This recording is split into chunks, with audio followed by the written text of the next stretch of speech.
সকল যন্ত্রপাতি ইকুইপমেন্ট নিয়ে রেডি হয়ে আছে। আমরা গেলেই উনি ওনার কাজ শুরু করবেন। আমরা যে কোনো একটা ঘটনা ঘটলে এটা একটা প্রক্রিয়া আছে, আমরা আমাদেরকে প্রক্রিয়াটা করার জন্য সুযোগ দেন, আপনাদের কাছে অনুরোধ। আর আপনাদের যে দাবি, আপনাদের দাবি সম্পূর্ণভাবে পালন করা হবে। আমরা আপনাদের সাথে একমত। একই সাথে আপনাদের দুঃখের সাথেও আমরা সমবেদিত হচ্ছি। শামসুজ্জামান ডাবলুর পরিবার কি অবস্থা আছে জানি না, তার পরিবারের প্রতি আমাদের সমবেদনা, তার সন্তানাদি, তার বিধবা স্ত্রী, তাদের প্রতি আমাদের সমবেদনা। তার বিধবা স্ত্রী এবং তার সন্তানদের কল্যাণের জন্য যা যা করণীয় আমি আপনাদের সাথে কথা দিচ্ছি, আমি নিজে করব। আমি নিজে তার পরিবারের সাথে কথা বলবো এই আইনি প্রক্রিয়া শেষ করার পরে।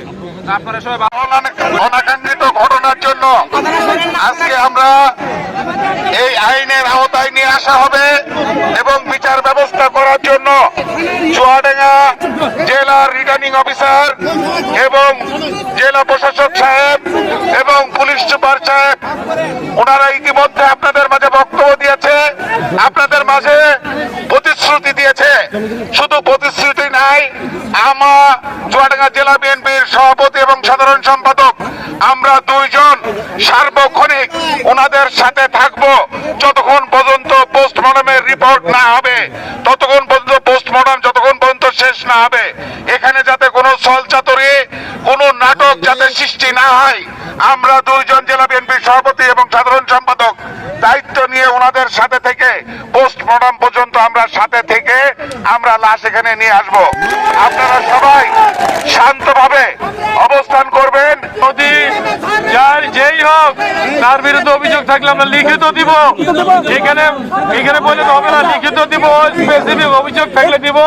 ডিসি সাহেব এর আগেও বলেছেন কেউ যদি আইনের বাইরে কোনো কাজ করে উনি অ্যাকশন নেবেন, এবং এটাও বলেছেন আমি যদি কোনো আইনের বিরুদ্ধে কাজ করি আইনের কাছে আমার বিরুদ্ধে ব্যবস্থা নেবে। এখন এটা সব জানি। বাসের লাঠির বিচারও হচ্ছে, বাসের লাঠির বিচারও হচ্ছে।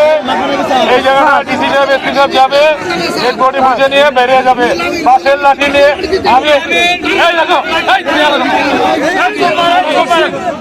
আমি বলছি এক কথা, আইন মানতে হবে। বাসের লাঠির ভিডিও ডিসি সাহেব, এসপি সাহেব, নির্বাচন কমিশন সব জায়গায় দিয়ে দেওয়া হয়েছে। বাসের লাঠির বিচার হবে। আমরা আবারও বলছি, একজন বাসের লাঠির কথা বলবে, তার পরিবর্তে কি আমরা অন্য কথা বলবো? আমরা এটা এখন এই জায়গাটা ফোন করে দেবেন।